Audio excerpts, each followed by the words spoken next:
Before we get into the information for this press conference, just want to introduce the persons we have at our head table.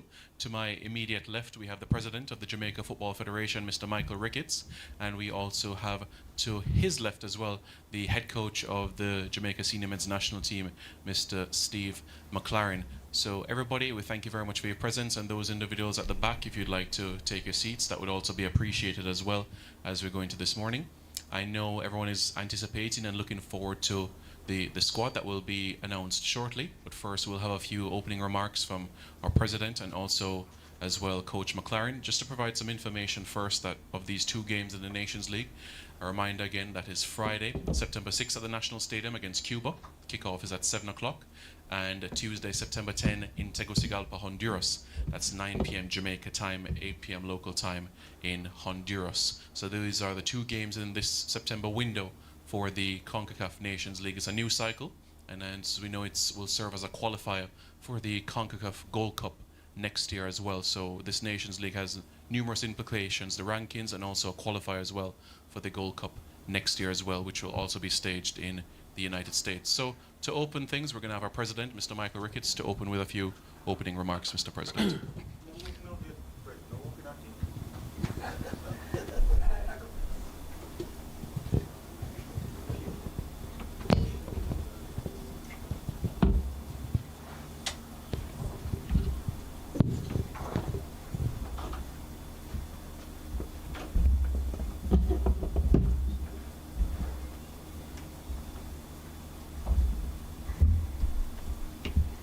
Thank you very much, Simon. Let me formally welcome everyone here this morning. Today is a very important day in the life of Jamaica's football. Our new coach, Mr. Stephen McLaren, probably in his first major assignment this morning, will give you all, and certainly Jamaica, and by extension the world, an idea of what our squad will be, at least for the first two games in the Nations League. Like Simon has just said, the Nations League will be part of the qualifying process for the upcoming Gold Cup. So last year we did well. We were third in the Nations League, competition that was won by the US, Mexico was second, Jamaica was third.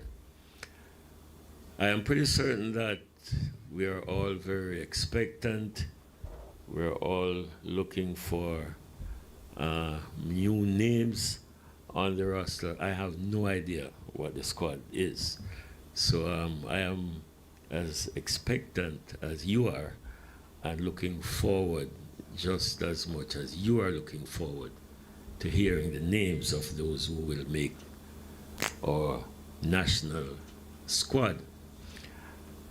I, however, would like to express my gratitude to the coach and his technical staff. I must recognize the number of journalists who are representing their respective media houses. Of course, our MC and the staff members who are actually here. I also want to use the opportunity to congratulate our under 14 boys who did so very well at the CFU under 14 challenge series that concluded days ago in Tobago, where we not just won, but were very convincing in doing so. To win your final game of any tournament by 7 goals to 1 says something. And I'd also like to mention the work of the TDS staff, technical development scheme.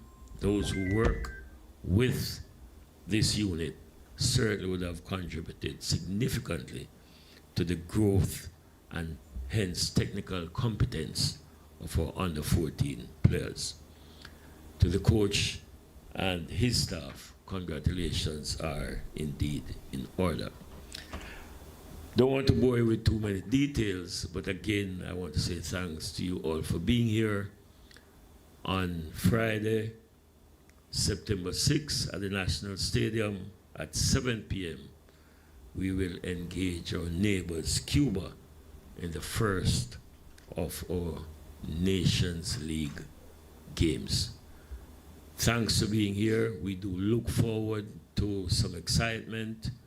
The real big picture is qualifying for the World Cup in 2026. So let us treat this as part of the process of getting there. And we entrust our new coach and know that all around the globe, people are excited, us being able to have contracted Mr. Stephen McLaren. And indeed, we honestly think that our program is in very competent and capable hands.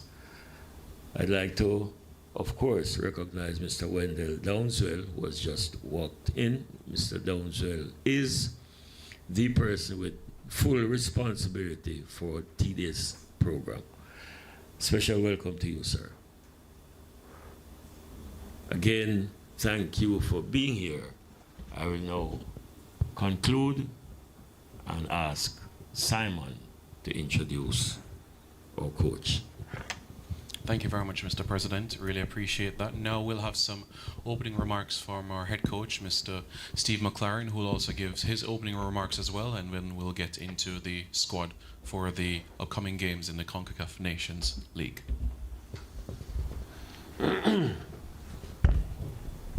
Okay. Thank you, Simon. Thank you, Mr. President. Excellent words.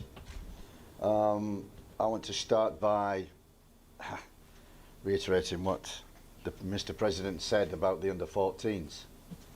I met them. We were fortunate to meet the squad, meet the team in the academy before they left.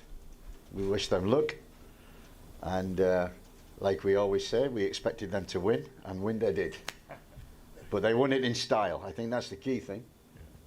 It was the way they played, and how they went about it. Andrew Peart and his team did a magnificent job, but the players take the credit. And it just shows the future is bright for Jamaican football. You can see that. We saw that the last trip when we came to the academy, and there was coaching courses for 2 days. We observed the coaches being coached, and you're right, the TDS program from FIFA is working because the coaches are getting better. When the coaches get better, the players get better, and that's what's been happening. So in the youth, football is bright.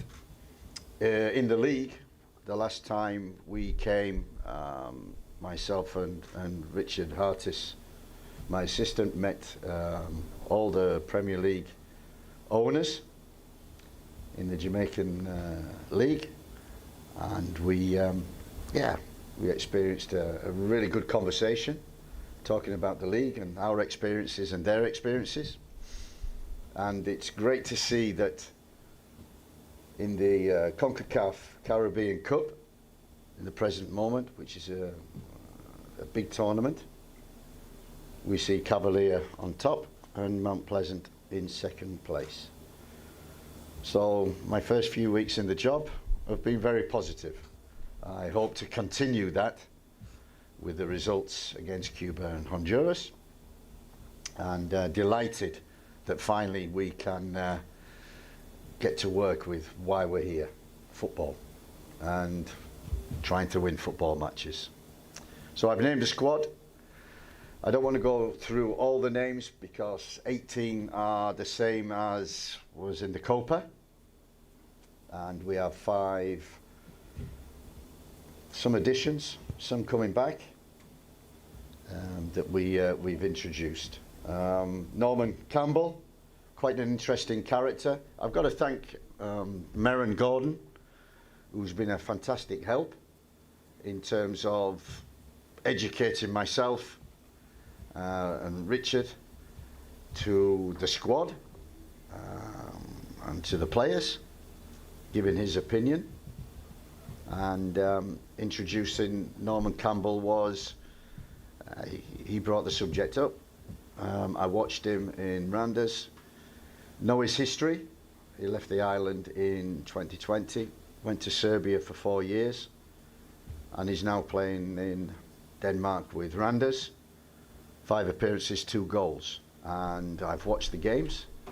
I've spoken to the boy, very enthusiastic boy, and delighted to be included and given an opportunity. He left the island and he's got an opportunity to come back and represent his country, so he's delighted in that. So we welcome Norman Campbell for an opportunity. John Russell, Barnsley in the UK, and he was brought, Merrin mentioned him, and so I watched him a few times.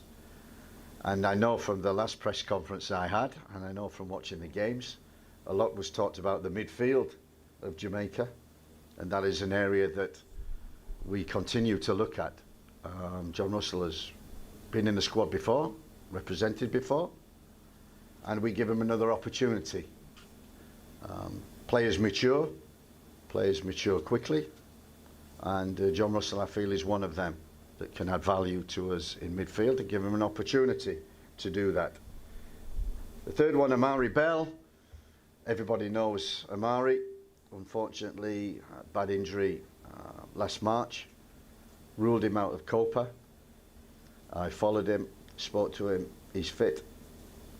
All pre-season he's trained and played in the championship for Luton, and he's back in the squad, so we welcome him back. The fourth one is quite an interesting one. Andre Reed Jr. Adrian Reed Jr. And Merrin mentioned him because we're looking at that midfield area, and I'm saying, what's the young talents in that area? And he mentioned Adrian, and fortunately we'd spoken to his father on our last visit. We came across him, he mentioned him.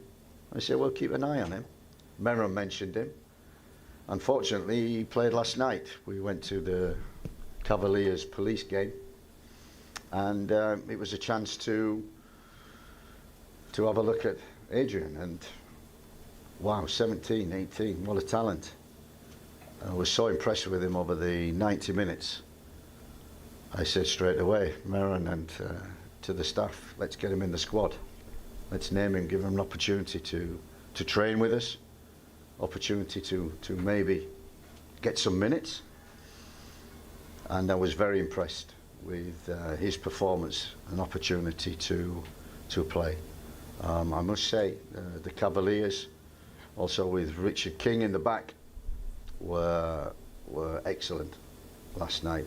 Great performance, and again bodes well for Jamaican football in terms of that. The last addition coming back in is interesting character, Leon Bailey, and I know there's been a lot said before. I've not known much, but I thought, yeah, okay, I know the history, I know what's happened. So I picked up the phone and I spoke to him quite a few times, been in touch, and I said, what's the feelings of coming back? Look, I want the best players. I said that from the beginning. The best players that Jamaica can produce, I want in the team. And he's one of the best players. And we talked about that, and we talked about playing for Jamaica, how proud he was from being a youth, from 8 years old, involved with Jamaican football, and he loves his country. That was the first thing he said. I love my country, I'm going to represent my country, and we understand that's a lot of pressure that he's under from his football club, not just his national team. And when we talked about that, and he's now he's He's the focal figure. I said to him, all of the younger players, all of these under 14s who were playing in the Caribbean Cup, all of them, I said, they're looking up to you. You're the example, you're the role model, and we want you back in the squad. We want you back in the team. We want you back playing for Jamaica, but only if you're committed. Only if 100% you're committed to the cause, which is the World Cup 2026. What an unbelievable opportunity. And as one of the best players, everybody acknowledges that. He has the opportunity to come back. So I went to watch him against Arsenal. And I said to him after, how you play for Aston Villa is how you need to play for Jamaica. That is a perfect example. That is what we want to see. Leon Bailey, he was great in that game. Not just attacking wise, but defending. He did his job. And we say, if you come back in the squad and do that, and everything will be fine. So that concludes the opening remarks. So, if anybody has any questions. Yeah, just before we get to that, Coach, thank you very much for editorial purposes and especially for print media, just to go through the names so that everybody's aware. Goalkeepers, Andre Blake, Jamali Wade, Kanaya Boyce Clark. Defenders, Dexter Lembekisa, Joe Latipo Dare, Damien Lowe, Ethan Pinnock, Amari Bell, Disham Bernard, Richard King, Greg Lee, Michael Hector. The midfielders, Casey Palmer, Karoy Anderson, John Russell, Adrian Reed Jr., Bobby Decordova-Reed, and the forwards, Leon Bailey, Kaheem Dixon, Demarai Gray, Norman Campbell, Mikel Antonio, and Shamar Nicholson. So we may commence questions from the media. Please indicate yourself and your organization. You may commence with questions you may have to Coach McLaren or even to Mr. Ricketts. That would be appreciated. Thank you.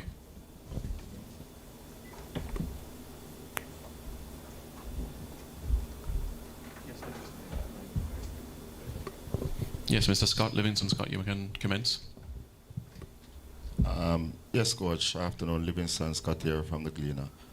My concern is with Mr. Bailey. There's a lot of things being said about him publicly since he has not played for the country.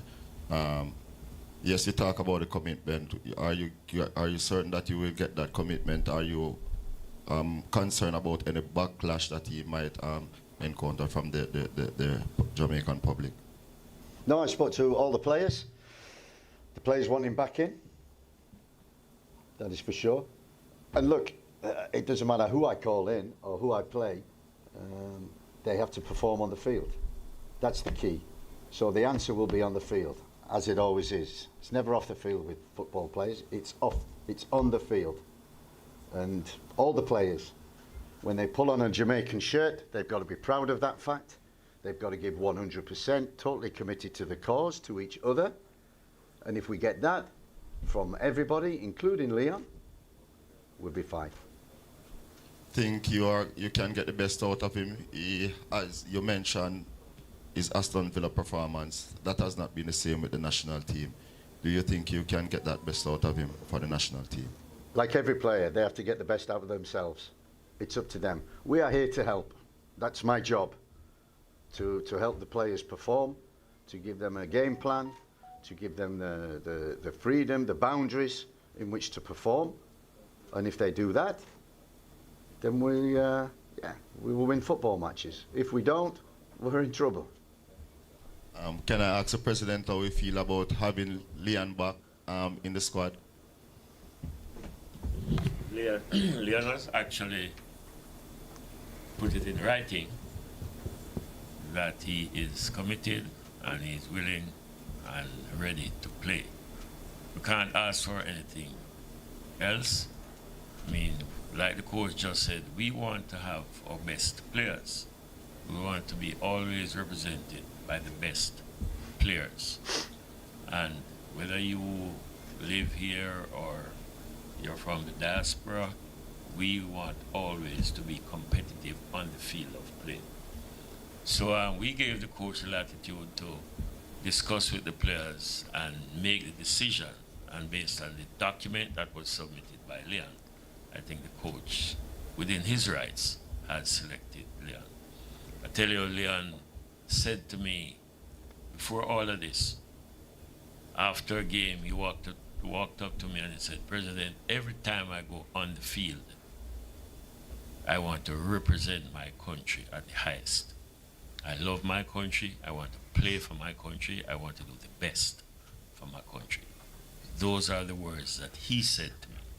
So let's see what will happen from here on. We're just excited at the prospects, and I'm pretty certain that he will, from here on, represent the country well. All right, any further questions? Please raise your hand. Roger? Good morning. Good morning. Maybe for both you and the president, sir. Was Leon coerced into writing that letter of commitment? Well, what? We just wanted to ensure that he made it very clear that he is willing and ready to play. That's the only reason. And he was quick to respond, and that's what we were expecting, that he says this time that yes, I'm available and I'm ready to play. Mr. McLaren, an interesting call-up in Norman Campbell. Can you elaborate more on his selection? Yeah, we were looking for wide players. And he was a talent, left the island. To leave the island and go to Serbia for 4 years really toughens you up. He must have toughened up. And now he's moved to Randers in Denmark, and I think it's a perfect move for him. And he's thriving in the culture at the club, and his performances are very good. It's another one we're giving an opportunity. It's like all the players, we give them an opportunity, we put them on the field, it's up to them to perform.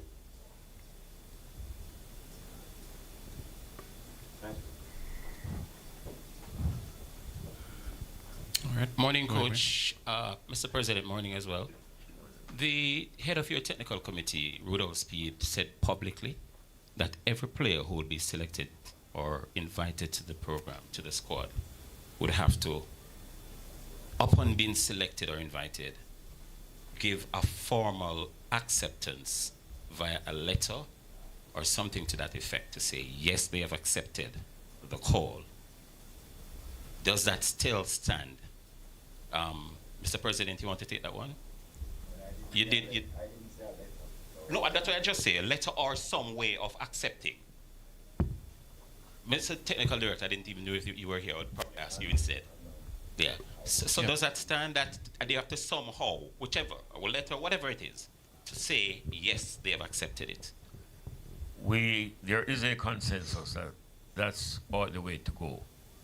And I'm not sure if it happened now, but certainly in the future, we would want to expect that when a player gets a call-up, that he responds positively to say, yes, I am available in a formal way. Yes, I'm available, and I will be part of the process. But it is something that we have discussed and something that we have actually agreed on. Okay. So Leon, that letter, was it submitted after he was told that they're going to call him, or it was submitted before he knew? I am not sure, maybe the manager could explain, but I know he did send something to say that, yes, he's available and he's committed to the process. Mr. McLaren, this is for you. Will you be living here? Sorry? Will you be living here, living in Jamaica, or you'll be traversing? I'll be a lot of travelling. This job, international job, is one where you have to be flexible. We have many players in the UK, heritage players also that need looking at. So the job I'll be in is out of the suitcase, as we say. A lot of travelling to Jamaica, to the UK. I stay in the UK. A lot of travelling around the UK to France to keep an eye on players there, to Denmark now, and other countries. So I may be living in quite a few countries. Yes, based in the UK, that's where my family is, that's the base. But the job as an international manager is, live out a suitcase. Visit the players, visit the clubs, get relationships, look for new players, recruit. And so you will see me in Jamaica, you will see me in other countries as well. Thank you very much, Wayne. Mr. Blake, you can proceed now. Oh, there is one before. All right.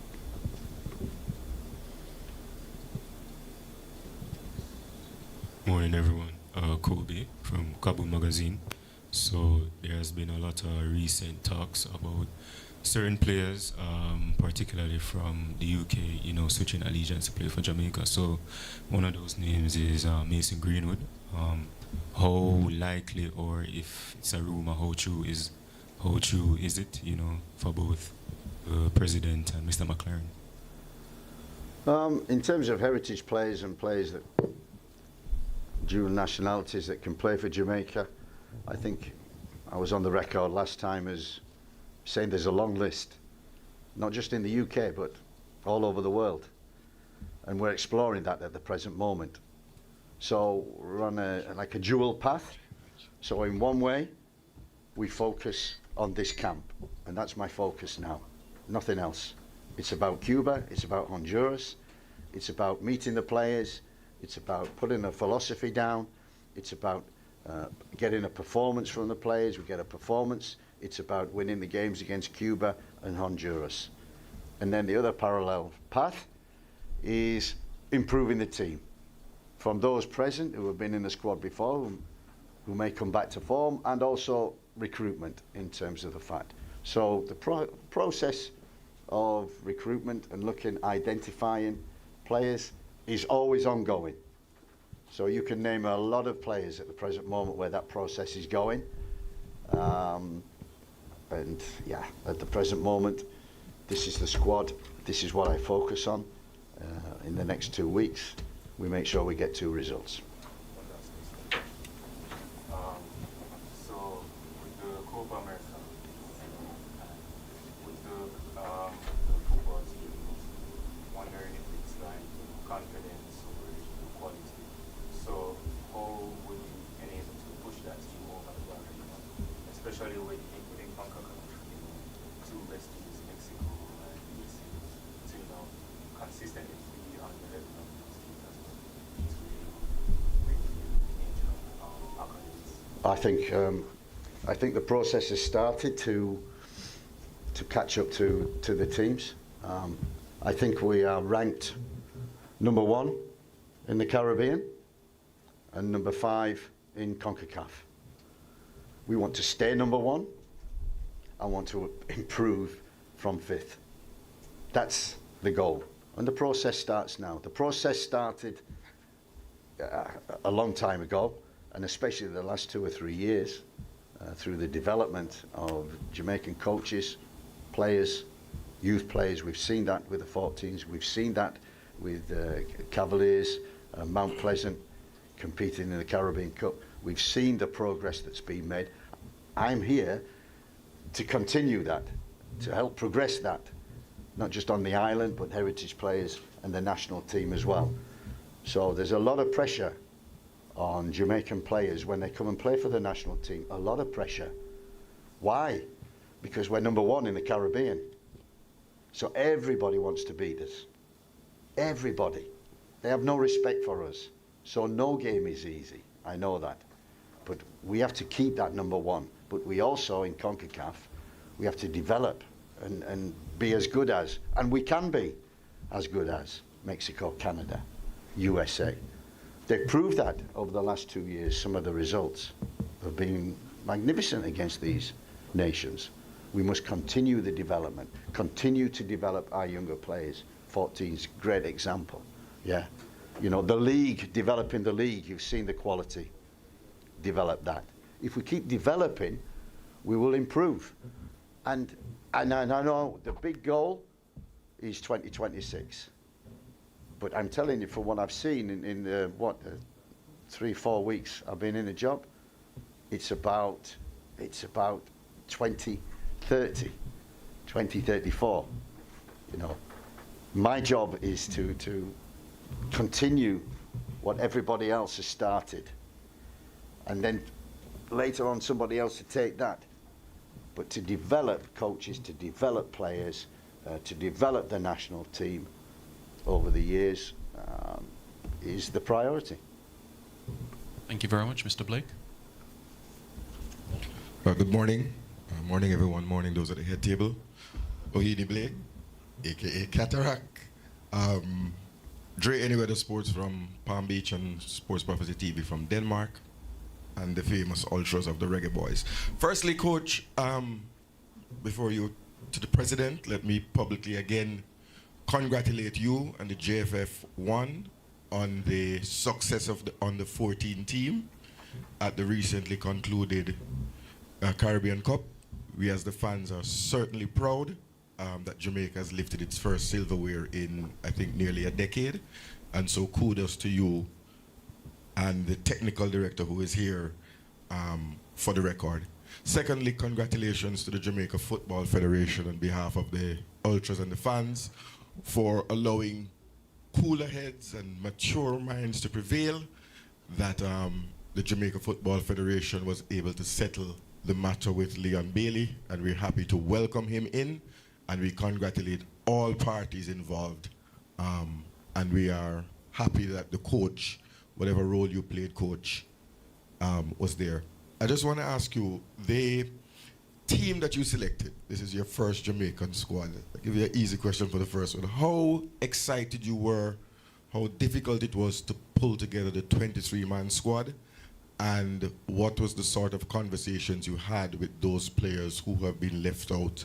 There's some senior players, for example, like Daniel Johnson, who was a mainstay in our midfield. But could you share with us, one, how excited you were, how difficult it was, and the conversation with the players who were left out? And then I have a second question for you, Coach. No, I think I'm fortunate. We had many players to choose from to go in the squad, so it's a difficult choice in the end. I want continuity, which is why 18 from the Copa are in the squad. And I also wanted to look at some new additions, gaps that were there, but people to look at. The key thing is, myself and the staff, we're excited we can't wait for Monday. That's when it starts. We coaches, we're not about press conferences, we're not about watching this and watching that, we're about football. We're about getting players on the training field, playing games, and getting to win or lose or draw. That's our life, and that will start on Monday, so that's what I'm excited about in anticipation of that. 2 very difficult games, but as I said, there's a lot of expectation on Jamaica. Number 1 in the Caribbean.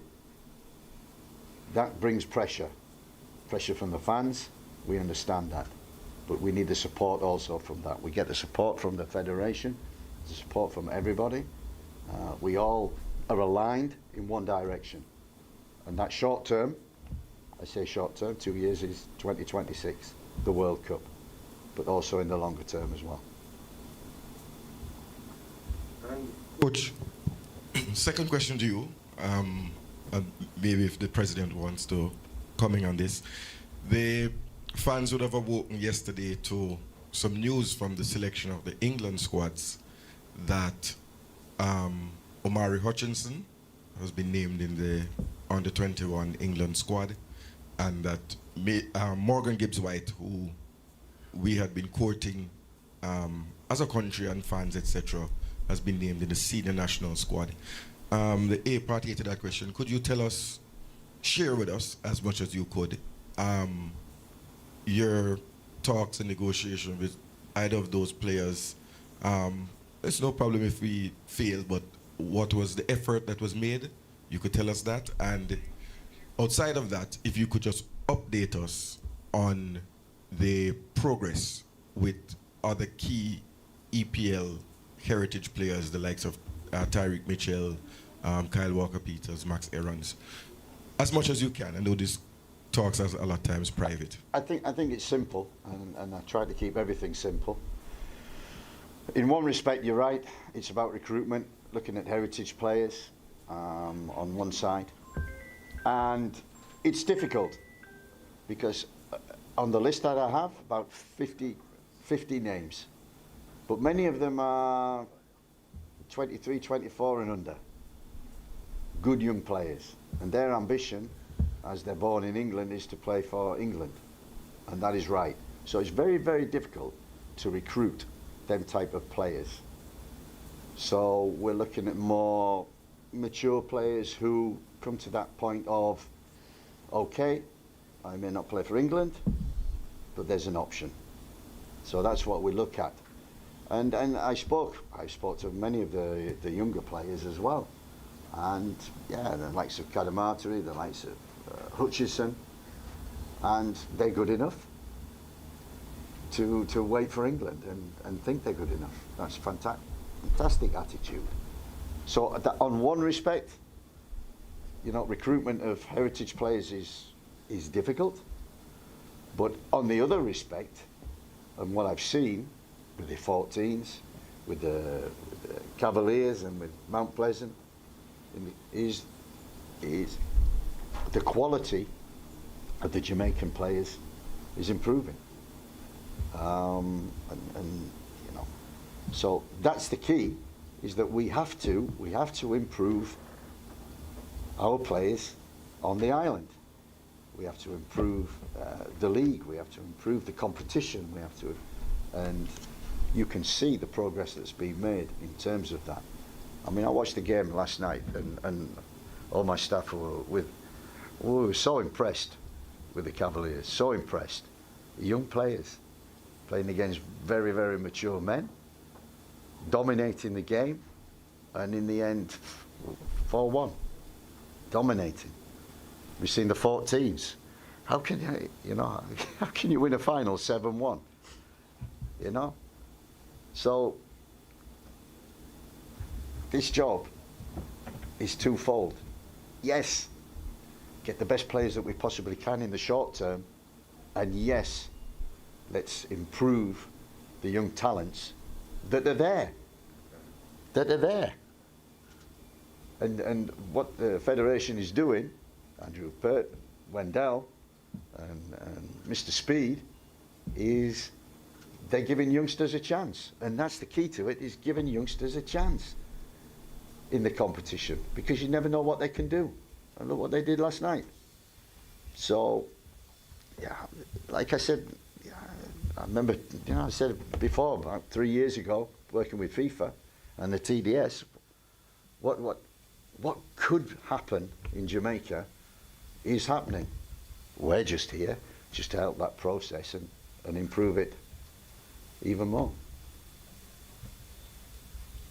Coach, MG Sports, based off the profile of players that you have selected, have you already identified brand or system of football that you plan to deploy these specific profile of players in?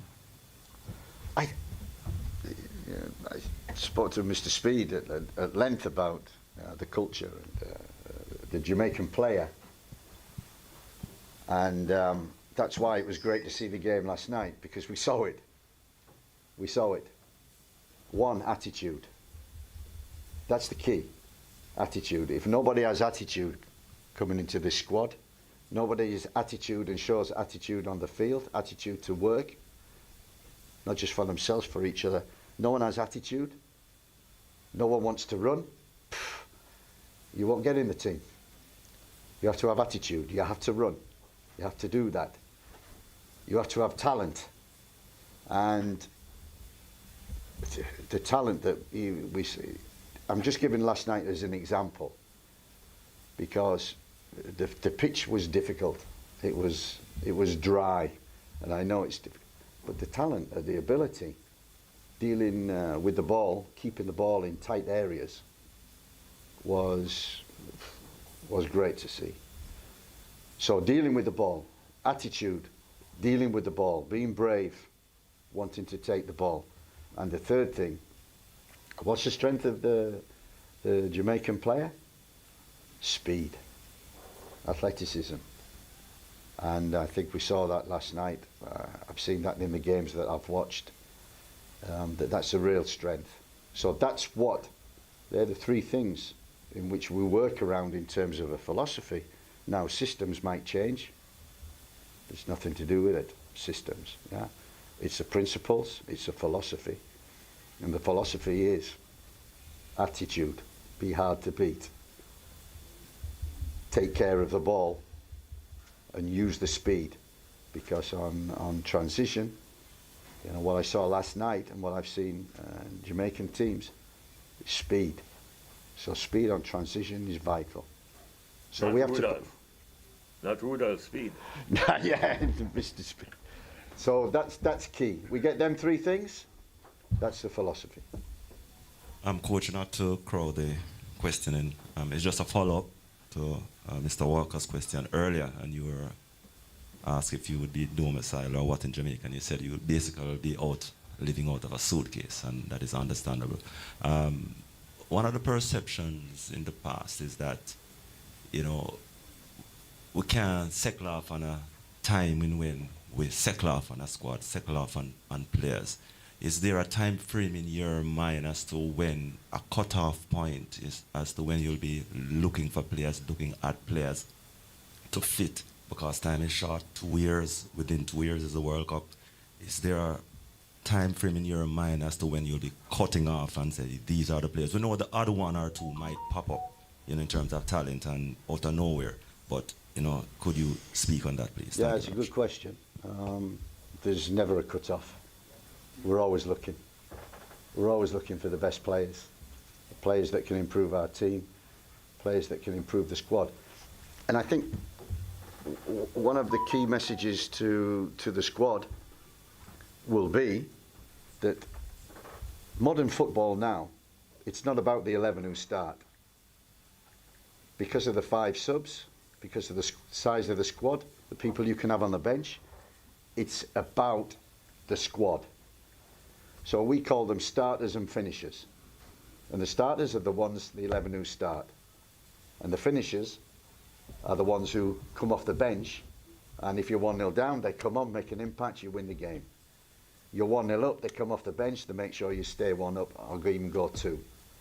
So we call them the finishers. So now, where players used to be really disappointed about being in the starting 11, I'm not playing, coach, trainer, why, I'm being left out, I'm doing this. The bench, that's where the most important players are. And that's the key to it, is getting all that. And we saw that last night in terms of the Cavaliers, in how they started, and then the impact that the subs made. They go from 1-1 to winning the game 4-1, could have been 8-1. So the impact was there. So all players are equal. There's no better, no worse. When they're in the squad, everyone is equal, and everybody plays a part. And we want everybody to be aligned together, from myself, staff, support staff, the federation, down to the squad of players. We all want to head in the same direction. All right, we can take 2 more questions. Please go ahead, Mr. Bailey.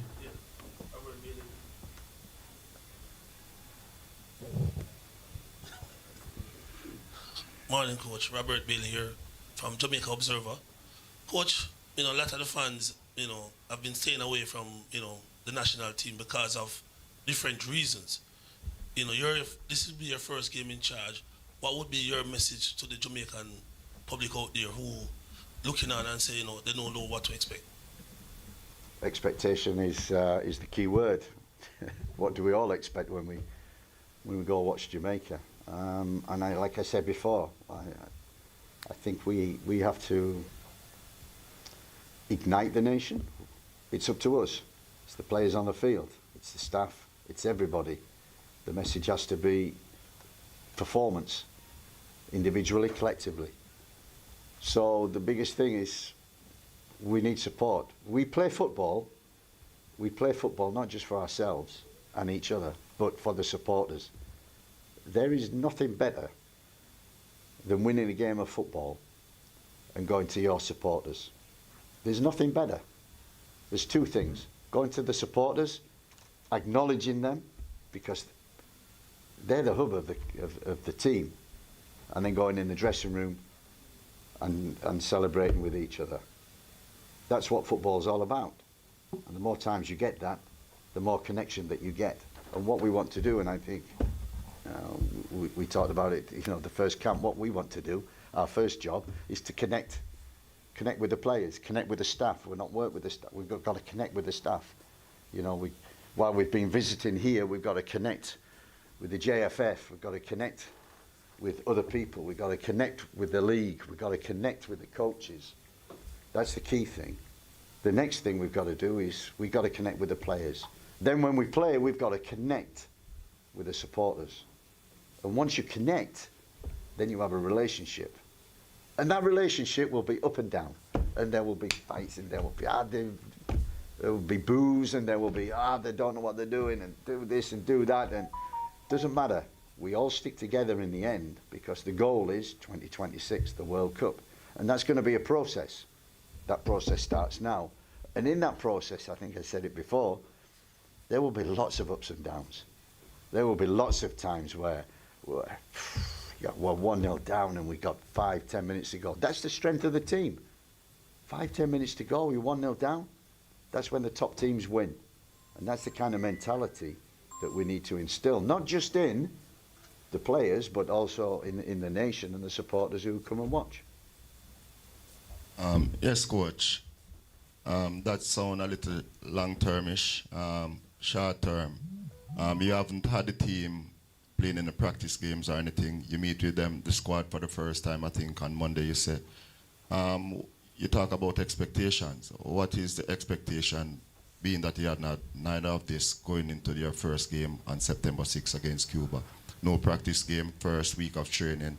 How difficult it will it be, and basically what is your expectation with the group of players that you have at your disposal now? Yeah, you're right in the first respect. It's going to be difficult. Nothing's going to be easy, and the start is always difficult. As I said, connection, relationships with the players, experimenting, looking at players, and I think Heimer had it. When I've spoke with Heimer, watched the progress over the last 2 years, and you can see how the team has changed from 2-3 years ago to what the team is now. And I probably expect the same again. But that's down to the players. That's called competition. So the process sometimes can be quick, sometimes can be slow. But we start in the process. And what we want is players who demonstrate our principles of attitude, hard work, hard to beat, attitude of being brave, wanting the ball, dealing with the ball, an attitude of using the strength, which is the speed and the physicality of the team. They demonstrate that, and we build and we grow and we grow. And hopefully, in the end, the goal is 2026. That's the goal. And that's what we're all living towards. Yeah? And it starts on Monday. And everybody should be excited that this is something new in which we can all get involved in. Supporters, JFF, everybody get involved in and support the team through thick, through thin, and make sure that we qualify. In the meantime, we've got many, many games in between. And what's the goal in them games? And like I said, we're number one in the Caribbean. We're number one. So everybody wants to beat us. Everybody. So everybody raises the game. It's the same when we was at Manchester United. Everybody wanted to beat Manchester United, no matter what. And it's the same with Jamaica. So that means a different attitude from the players, that no game is easy. But my expectation, like every game, is we plan to win. Wherever we go, whoever we play, we plan to win. We prepare to win. And our expectations are we will win that game. Now, it might not happen. We have to deal with that, and then we have to move on to the next one. And we plan again. Our expectation is exactly the same. We want to win again.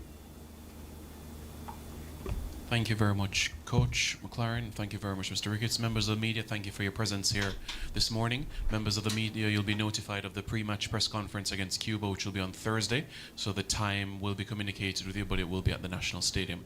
Thank you very much for being here. Safe travels and have a pleasant weekend. Thank you. Mr. President, thank you. So